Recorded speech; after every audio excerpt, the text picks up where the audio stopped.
치매 노인은 뚜렷한 목적 없이 계속 길을 배회하는 성향을 보이기도 해 실종 신고가 적지 않은데요. 특히 농촌에서 치매 노인이 실종되면 수색이 쉽지 않아 사망 사고로 이어지는 경우까지 발생합니다.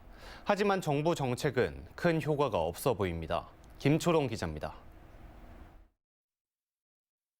지난해 10월 나주 다시면에 살던 70대 치매 노인이 실종됐습니다.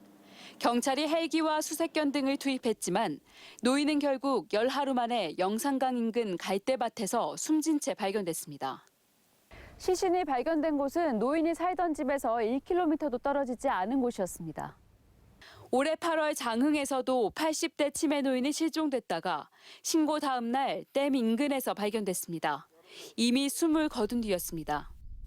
치매 환자 실종 신고는 매년 끊이지 않습니다. 전남에서 지난해까지 5년간 연평균 300건 이상 접수됐습니다. 올해는 10월까지 229건입니다. 사망자 집계는 별도로 이뤄지지 않는데 알려진 사고만 여러 개입니다. 농촌에서 치매 노인이 실종되면 사고 위험이 높습니다. 수풀이 우거진 산에 들어가면 길을 잃어 나오지 못하고 저체온증이 오거나 추락 등의 위험이 있고 물에 빠질 가능성이 있는 겁니다. 수색도 쉽지 않습니다. CCTV 등 행적 추적을 위한 안전망이 부족하여 실종 치매 노인의 초기 행적 파악이 어려울 뿐만 아니라 농촌 지역에는 주로 혼자 사시는 노인분들이 많이 계시는데 이런 분들은 초기 실종 신고도 늦게 되는 경우가 많아 치매 노인 실종과 관련한 정책이 없는 건 아닙니다. 대표적으로 옷에 치매 표식을 붙이는 배회 인식표와 치매 노인 위치를 파악하는 배회 감지기, 지문 등록 등이 있습니다.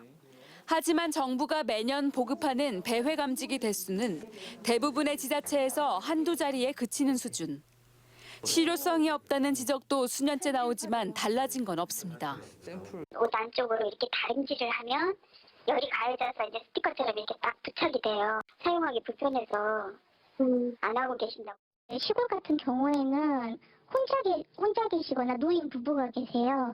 충전을 못 하셔서 사용을 못 하는 경우가 있죠. 치매 환자의 10명 중 6명은 한 번 이상 배회 증상을 겪는 현실.